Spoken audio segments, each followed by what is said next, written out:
O bir sir daşıyır. Elə bir sir ki, bizim tariximiz haqqında insanların çoxunun bilmədiyi şeyləri bilir. Dünyada təsəvvür edə biləcəyin bütün miflər əslində real insanlara və həqiqətən baş vermiş real hadisələrə əsaslanır. Yəni bu hadisələrə ilham verən, doğrudan da yaşamış insanlar olub. Və müxtəlif miflərdə olan obrazların adları həmin şəxslərin adlarından götürülmüşdür.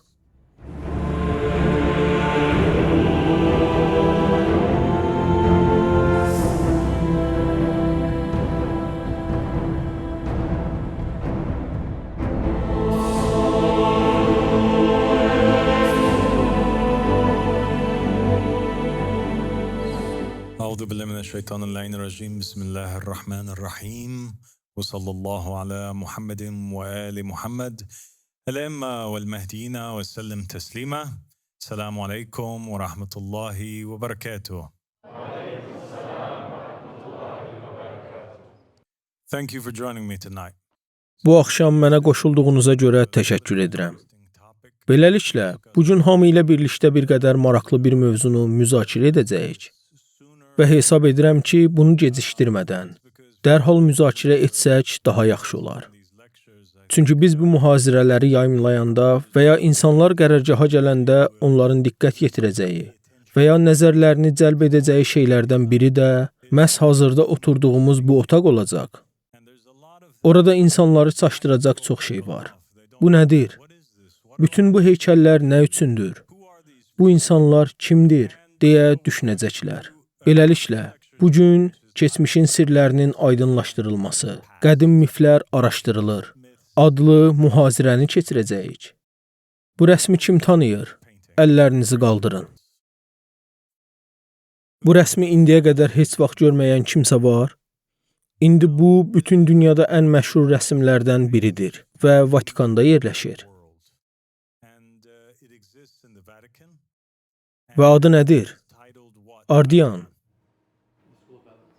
Afina məktəbi. Bu rəsm Aristotelin məktəbini təsvir etmək məqsədi ilə hazırlanmışdı. Kim bilir, bunu kim çəkib? Rafael. Düzdür. Və bu rəsmin tam halıdır. İndi istəyirəm ki, bir neçə anlığa bu rəsmdəki elementlərə diqqət yetirəsiniz. İlk olaraq görmək olar ki, otağın və ya salonun mərkəzində çoxlu insanlar var. Əslində bu, daha çox salon formasındadır. Ona məktəb adı verilib. Həmçinin görmək olar ki, orada çoxlu heykəl və fiqurlar ətrafı bəzəyir. Amma bu insanlar kimlərdir? Və həmin heykəllər kimləri təsvir edir? Bu kimdir? Əl qaldıran var? Gəlin sözü Zəhraya verək. Bu Platondur. Zəhranı alqışlayın.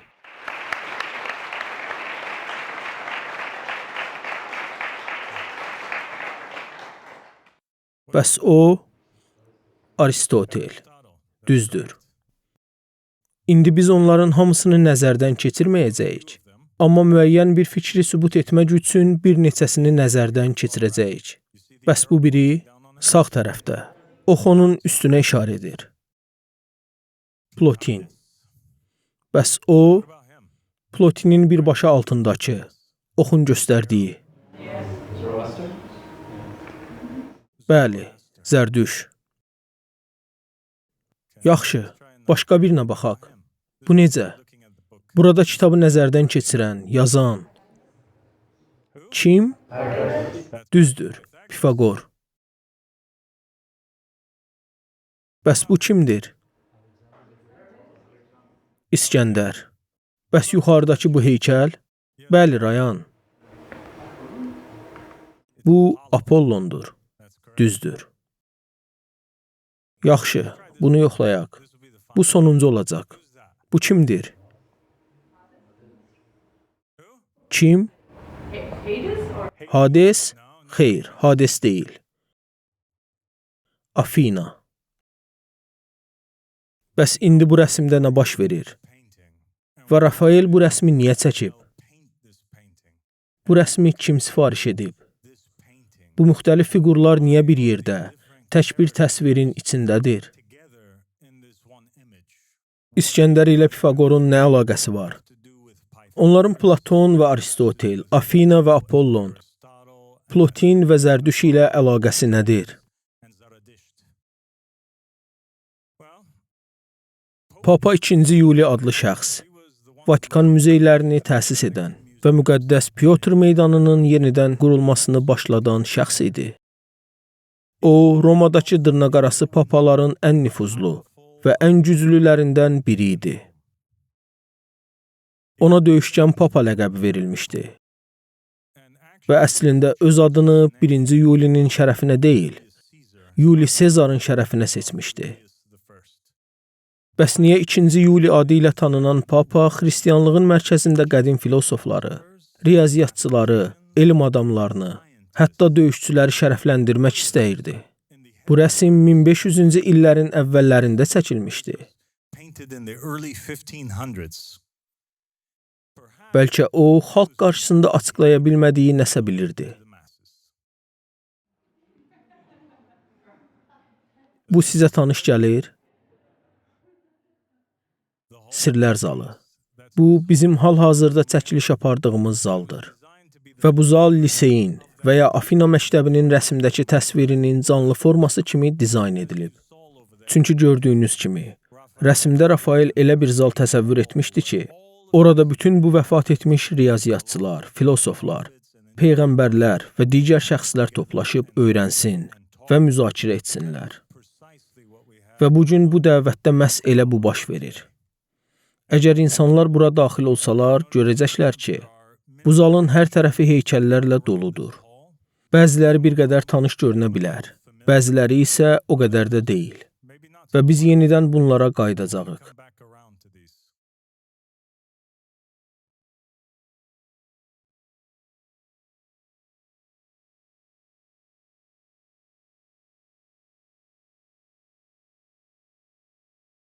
Bəs nə üçün Afina məktəbi rəsmi və sirlər zalı filosoflarla, tanrı və tanrıçalarla və tarixi şəxsiyyətlərlə doldurulub? Bu sualın cavabını burada bizə gördüyümüz bu adam deyir. Bu adamın kim olduğunu bilən var? Evemer.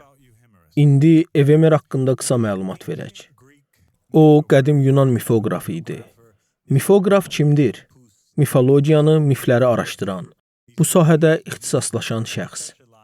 O, Makedoniya kralı Kassandrın sarayında yaşayan qədim Yunan mifoqrafı idi. Bu dövr Makedoniyalı İskəndərin ölümündən dərhal sonraki dövrlərə təsadüf edir. Onun əsas əsəri Müqəddəs Tarix adlanırdı. Bu maraqlı bir addır. Çünki əsərlərinin çoxu bugün itmiş olsa da adından görünür ki, o bir sir daşıyır.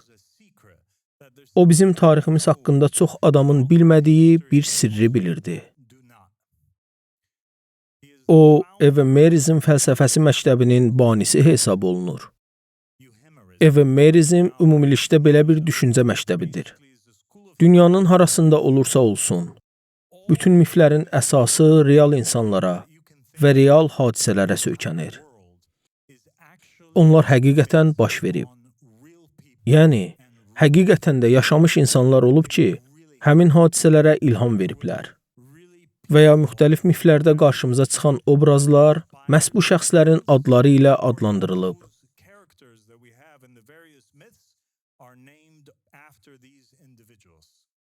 Evemer mifologiya gizlədilmiş tarixdir adlı nəzəriyyəni formalaşdıran şəxs kimi tanınır. Yəni mövcud olan hər bir mifə inanmaq lazımdır. Lakin zaman keçdikcə bu hekayələr şişirdilib, dəyişdirilib. İnsanlar hekayələrə əlavələr ediblər. Bəlkə bir kişi vaxtı ilə sadəcə bir puma ilə və ya bir yaban pişiyi ilə döyüşmüşdüsə, illər sonra həmin hekayə onun bir əjdahanı öldürməsi kimi danışılmağa başlanıb. Məğzi anlayırsınız? İndi biz qəti şəkildə bilirik ki, insanlar bir dini digərini gizlətmək üçün istifadə ediblər. Amma Evermerin demək istədiyi budur ki, bəşəriyyət mifologiyadan tarixi gizlətmək üçün istifadə edib. Məsələn, ABŞ-da köləlik dövründə Afrikalılar əsarət altına alınıb gəmilərlə gətirilir, işgəncələrə məruz qalır və məcburi əmək kimi istifadə olunurdular. Afrikalı kölələr Amerikaya gətirildikdə onların bir çoxu öz ənənəvi dini inanclarını qoruyub saxlamışdı. Lakin mənəvi təcrübələrini yaşatmaq üçün xristianlığa keçməyə məcbur edilirdilər. Onlar mənəvi inanclarını qorumaq üçün öz ənənəvi tanrılarını katolik müqəddəsləri ilə sintez edir, birləşdirirdilər. Orişalar və ya Yoruba tanrılarını, digər Afrika bütlərini oxşar xüsusiyyətlərə, rollara və rəmzlərə sahib olan katolik müqəddəsləri ilə uyğunlaşdırırdılar. Bu cür qarışıq üsul Santeria, Makumba və Voodoo kimi Afro-Karib dininin əsas xüsusiyyətlərindən biridir. Yəni bunun mənası nədir?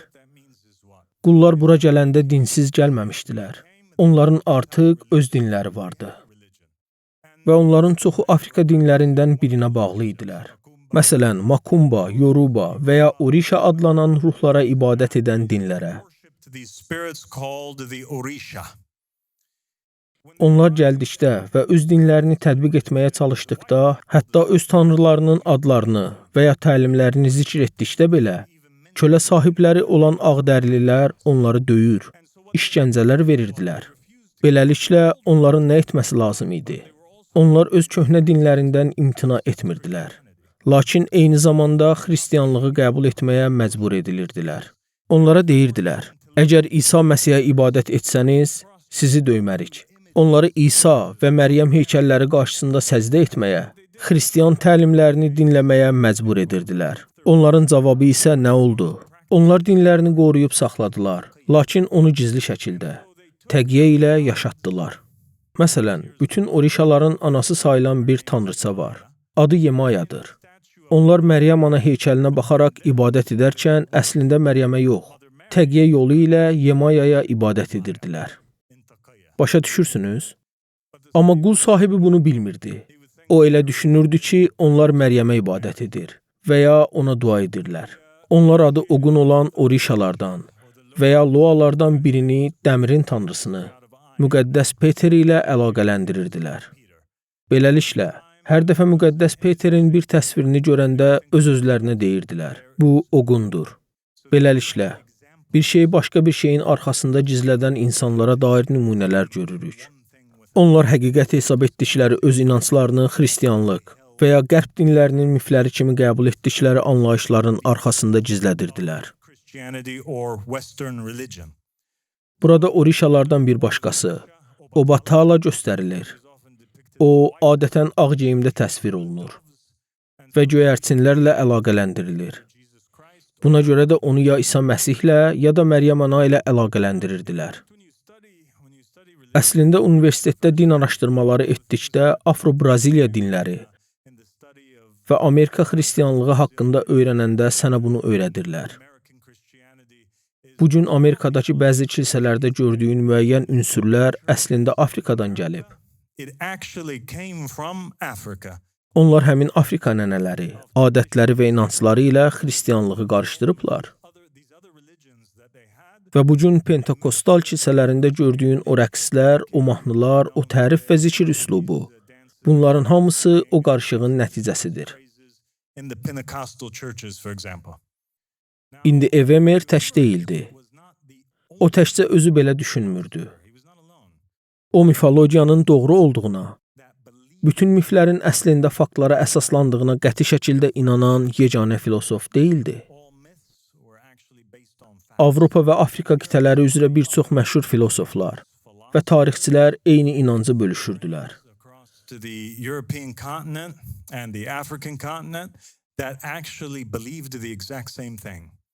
Məsələn, Ksenofon da mifologiyanın faktlara əsaslandığını qəbul edirdi. Abderalı Hekatey də eyni şeyi öyrədirdi və buna inanırdı. Herodot. Kim tanıyır onu? Çox məşhurdur. Kima şəhərində olan Efor və qədim Finikiyalı bir müəllif Sanxunyaton iddia edirdi ki, o öz əsərini Amon kahinlərinin məbədlərdə tapılan gizli yazılarının toplusuna əsasən qələm alıb. Bu yazılar Finikiya məbədlərində sütunların üzərindəki mistik yazılardan oxunmuş gizli elmlər idi. Bu elmlər sonradan allegoriyalar və miflərlə örtbasdır edilmiş həqiqəti üzə çıxarırdı. Tanrı və tanrıçaların əslində insan olduqları, ölümlərindən sonra onlara sitayiş edilməyə başlandığı, həmçinin Finikiyalıların əvvəlcə öz krallarına məxsus olan adları kosmosun ünsürlərinə tətbiq edərək təbiət qüvvələrinə, günəşə, aya və ulduzlara sitayiş etdikləri. Worshipping forces of nature and the sun, moon and stars. Yəni o deyirdi ki, o Amon məbədində kahinlərin xalqa göstərmədiyi müqəddəs bir kitabə tapdı In the temple of Amon, və həmin kitabə həqiqəti ortaya qoyurdu. Həqiqət isə bu idi ki, Osiris, Isis və günəşə, aya, ulduzlara verilmiş digər tanrı adları əslində əvvəllər insan olmuş şəxslərin adları idi. were actually originally human beings. Muhammed Peyğəmbər sallallahu əleyhi və aleyh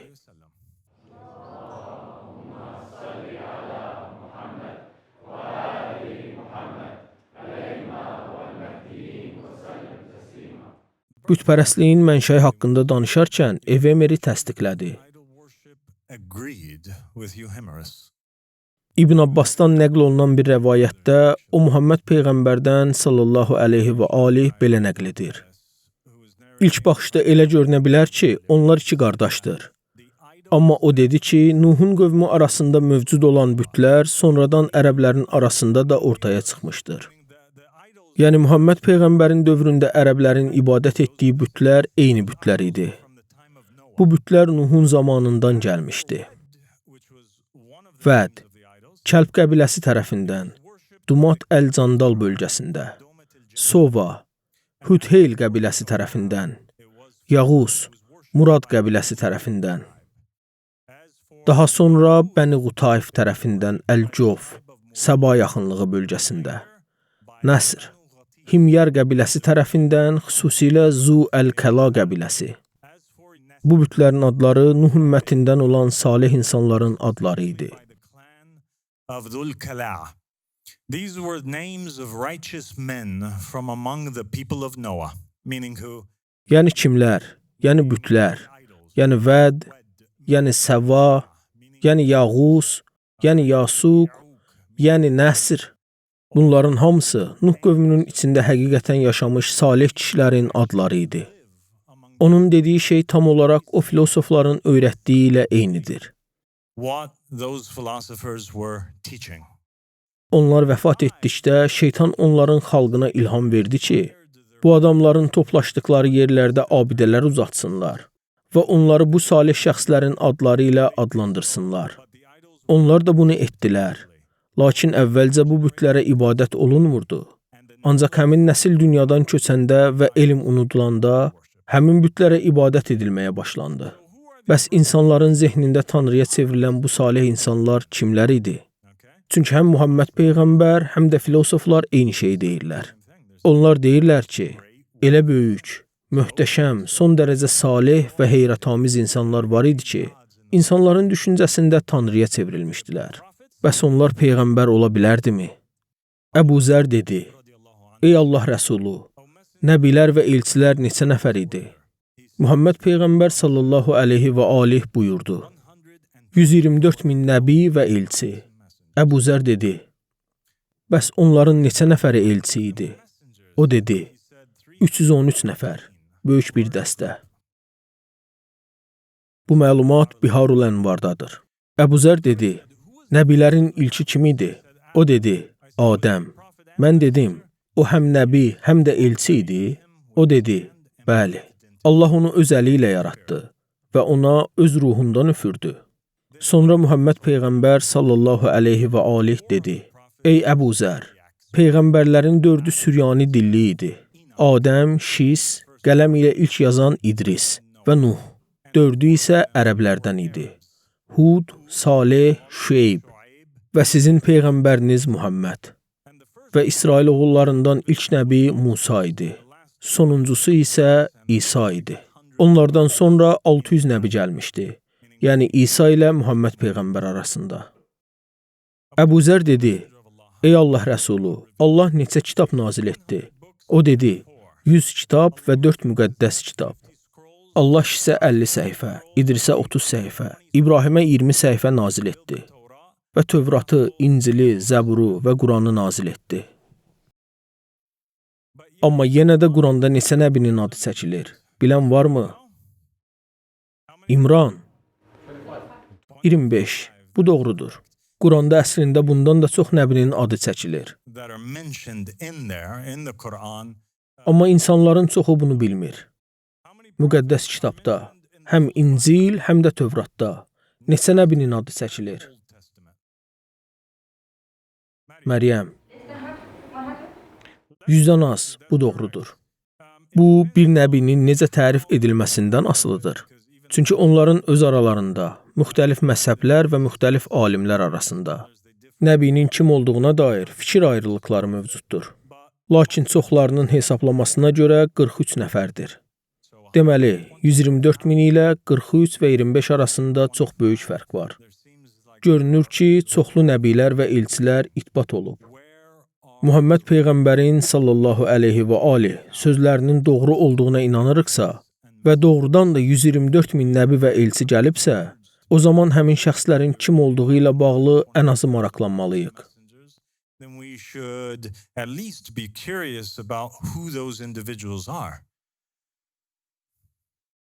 Bəzi filosoflar da nəbi idilər. Bunu necə bilirik? Bir rəvayətdə deyilir ki, Əmr ibn As İskəndəriyyədən Allah Rəsulunun yanına qayıtdı. Muhammed Peyğəmbər sallallahu əleyhi və aleyh ondan orada nə gördüyünü soruşdu. O dedi: Əmr ibn As, bizə de, İskəndəriyyədə nə gördün? O cavab verdi: Neçə nəfər İskəndəriyyədə olub? Mən olmuşam. İskəndəriyyə heyrətamizdir. O dedi: Gördüm ki, insanlar dairələr halında toplaşıb dərin mübahisələr aparırlar və tez-tez Aristotel adlı bir nəfərdən danışırlar. Allah ona lənət etsin. Bu, Əmr ibn Asın sözləri idi. O dedi ki, mən gördüyüm bu idi. İnsanlar toplaşmışdılar, fəlsəfə yürüdürdülər, danışırdılar. Və sənin adını çəkmək əvəzinə, ey Peyğəmbər, Aristotel deyilən adamdan danışırdılar. Peyğəmbər sallallahu əleyhi və aleyh buyurdu: Dayan ey əmir. O, ona əmr etdi: Dayan ey əmir. Həqiqətən Aristotel bir nəbi idi. Lakin onun qövmü onu tanımadı. Sallu ala Muhammed və ali Muhammed.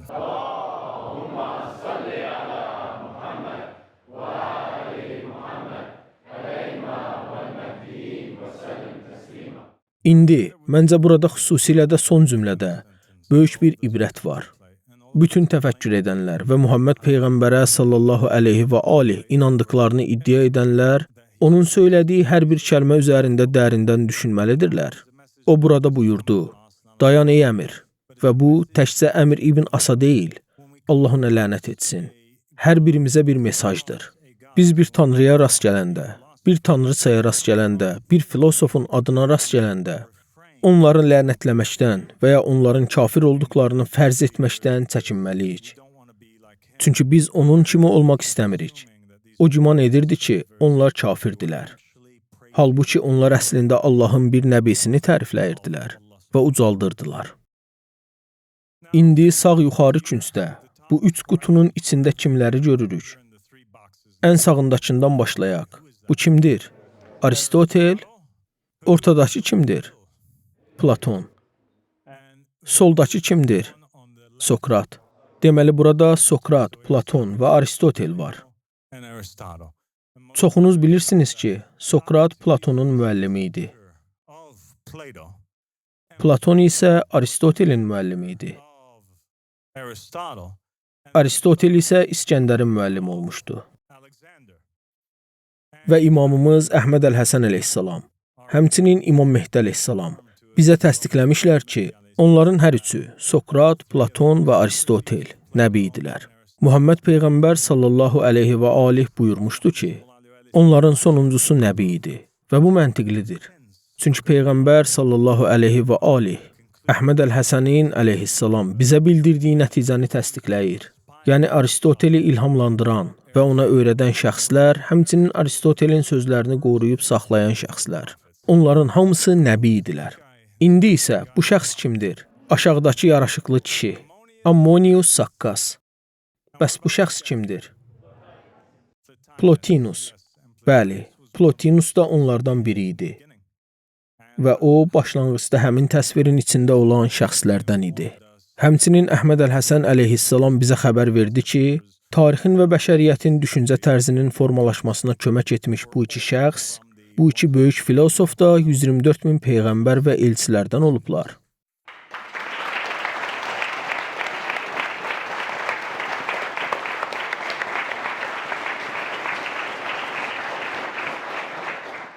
Mən bunu indiyə qədər etməmişdim. Amma bu axşam bunu ilk dəfə edəcəyəm. Düşünürəm ki, artıq bunun vaxtıdır və qarşıdakı mühazirələrdə bu mövzu haqqında daha çox danışacağıq. Əslində biz rəcət, yəni qayıdış, bu şəxslərin yenidən qayıtması, reinkarnasiyası və dirilməsi ilə bağlı olan mövzuları xüsusi bir mühazirədə çox geniş şəkildə danışacağıq. Çünki çoxlu sayda rəvayətlər mövcuddur ki, bütün bu peyğəmbərlərin və elçilərin qaimin zamanında yer üzünə geri dönəcəklərini, ona kömək edəcəklərini və onun səhabələrindən olacaqlarını vəd edir.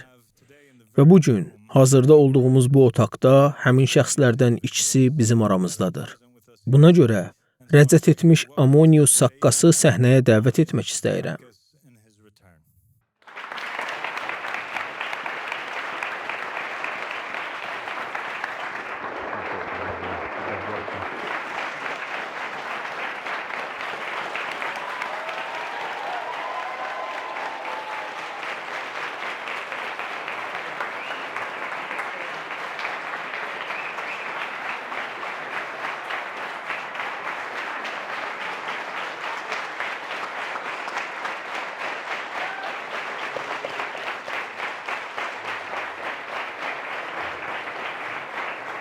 Salam olsun sənə dostum. Həmçinin böyük filosof Plotinusu əleyhissalam səhnəyə dəvət etmək istəyirəm.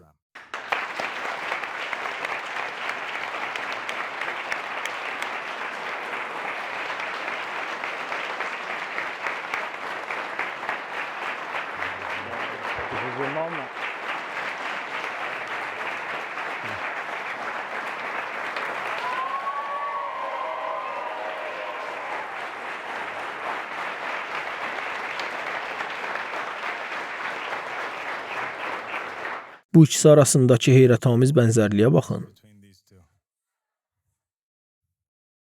Bu inanılmaz deyilmi? Sübhanallahil aliyyul əzim. Allah sizi mübarək etsin və salam olsun sizə. Bu dövrdə onun adı Əlidir. Və bu dövrdə onun adı Aundur.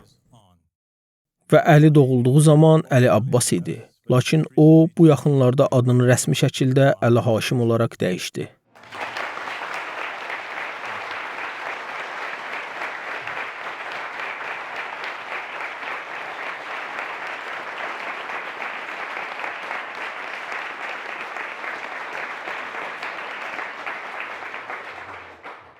Zərdüş də bir peyğəmbər idi. Zərdüş bir peyğəmbər olmuşdur. İnsanların çoxu Zərdüştün məşhur bir fars peyğəmbəri olduğunu, Zərdüştülük dininin banisi sayılan bir şəxs olduğunu bilir.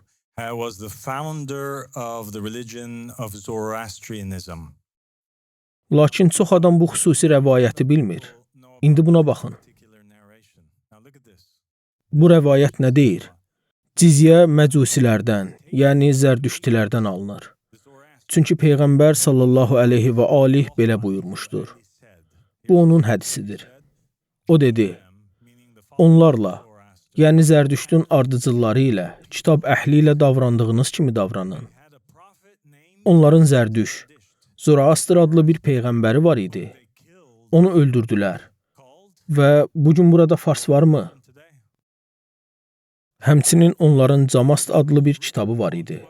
Bu kitab 12.000 öküz dərisi üzərində yazılmışdı və onlar onu yandırdılar.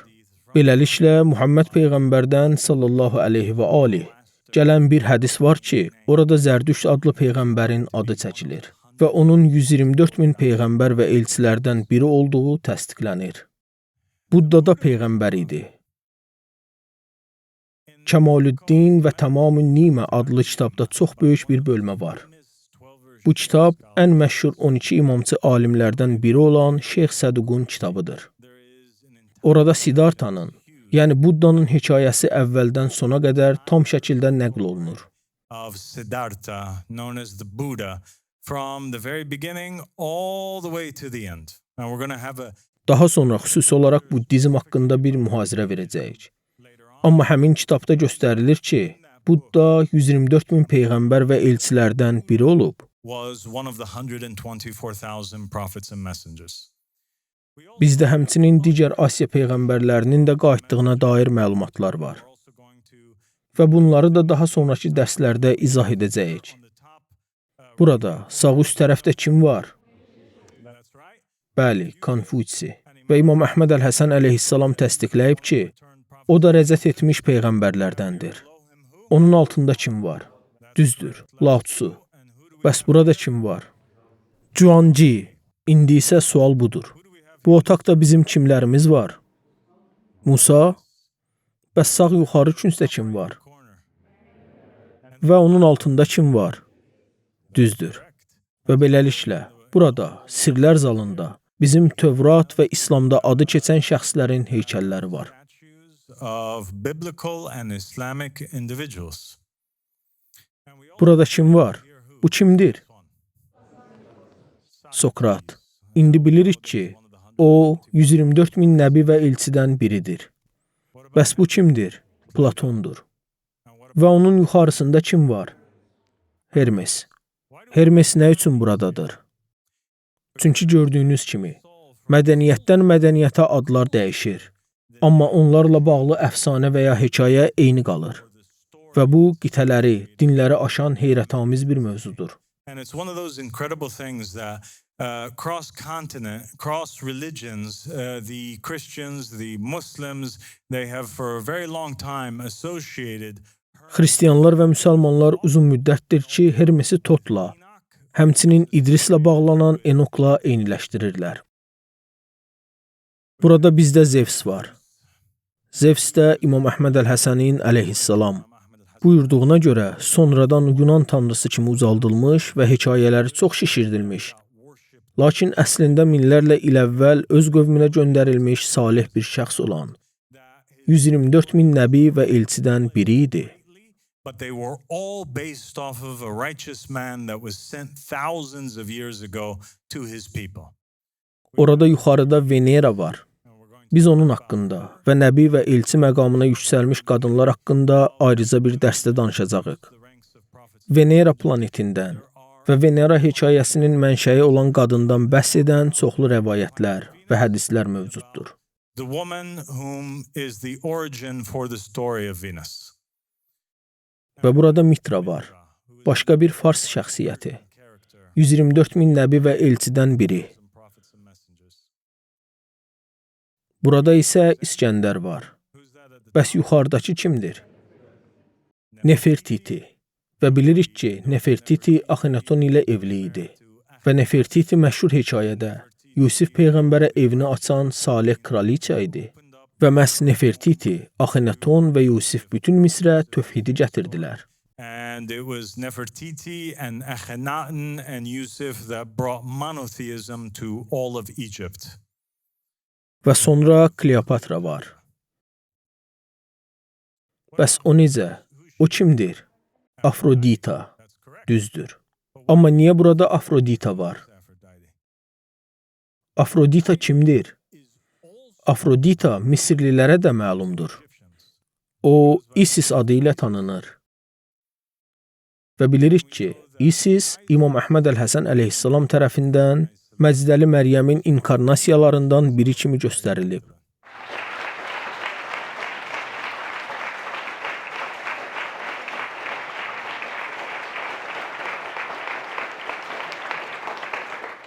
Yuxarı sağ küncdə Hebe var. hansı ki əslində Evia kimi tələffüz olunur. Evia. Bu orijinal tələffüzdür. Lakin zamanla Hebe formasına düşüb. Biz onun haqqında da sonra danışacağıq. Burada başqa bir Venera heykəli də var. Bəs o kimdir? Apollon. Düzdür. Və biz Apollonu dərsin ən əvvəlində Rafael tərəfindən çəkilmiş ilkin rəsmdə də gördük. Apollon kimdir? O həmçinin Horusla eyniləşdirilir. Horus isə müqəddəs kitabda Enokun oğlu olan Metuşelah ilə eyniləşdirilir və hekayənin mənşəyi də buradan qaynaqlanır.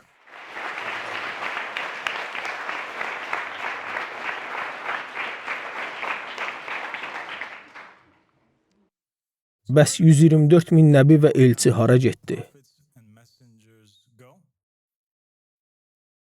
Onların bir çoxunun adları miflərdə, rəvayətlərdə, əfsanələrdə və səma cisimlərinə və təbiət qüvvələrinə verilmiş adlarda qorunub saxlanıldı. Digərləri isə dünyamızı formalaşdıran, fəlsəfə və elmə töhfə verən məhz həmin insanlar və şəxsiyyətlərdir. Təşəkkür edirəm.